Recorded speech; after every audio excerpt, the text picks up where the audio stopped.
The government is now proposing to redefine the notion of a casual employee, making it more difficult for Australian workers to choose higher take-home. The motion be agreed to. I call the member for Hughes. Thank you, Deputy Speaker. I rise to speak on this motion, which demonstrates Labor's interventionist approach to industrial relations in this country. This motion concerns the casual workers of Australia and a concerted effort by the government to restrict casual work and demonise those employees who, for various reasons, choose this form of work. Deputy Speaker, the Australian labour market is diverse. It provides various forms of work for people of different circumstances and different needs. There are currently 2.7 million casual employees in Australia. This represents approximately 23.5% of all those employed. This percentage has been essentially unchanged for more than 25 years. In my electorate of Hughes, there are approximately 15,000 casual workers. Casual workers receive an immediate 25% leave loading on their wage instead of various forms of leave. The government is now proposing to redefine the notion of a casual employee, making it more difficult for Australian workers to choose higher take-home pay and flexibility when needed. A new test on how a casual worker is defined could mean that people who have a regular work pattern can no longer be a casual employee. But casual work options are critically important to provide job opportunities for hundreds of thousands of students, parents, carers and others wanting flexibility in how and when they work and prioritising higher take-home incomes over entitlements like leave. Casual work particularly works for our young, for those aged 18 to 34. Casual work works for them.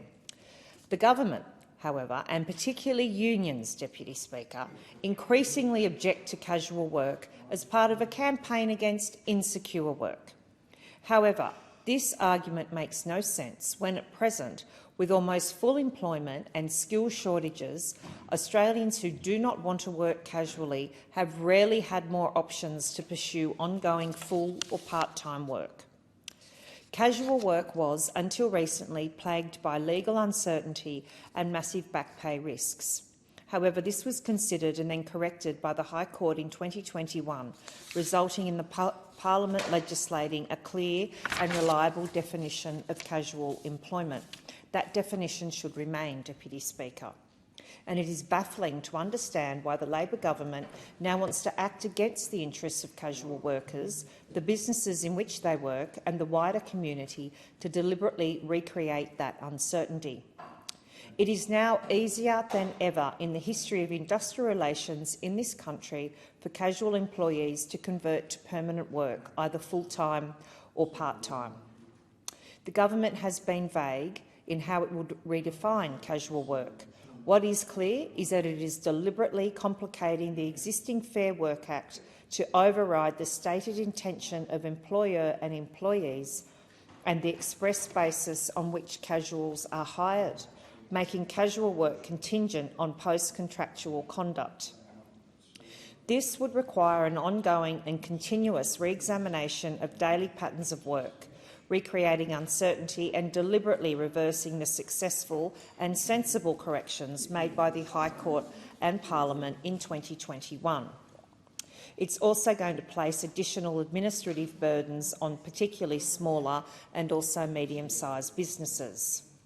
Those businesses that I've spoken to about this in my electorate have indicated this could well result in the businesses simply cutting back on staff numbers overall, leading to increased unemployment. Another consideration is that casual employees, particularly young people, are less likely to join trade unions. Casuals can also have different priorities in enterprise bargaining to union members working full and part-time. Therefore, the government legislating rights to convert them from casual to ongoing employment could simply be an opportunity to repay union mates with a view to swelling the ranks of union membership. Deputy Speaker, casual work has been a legitimate part of Australian employment for more than a century. It is critical to doing business, attracting investment and supporting jobs. The government should take their hands off redefining the way that casual workers work in this country. Thank you, Deputy Speaker. I thank the member.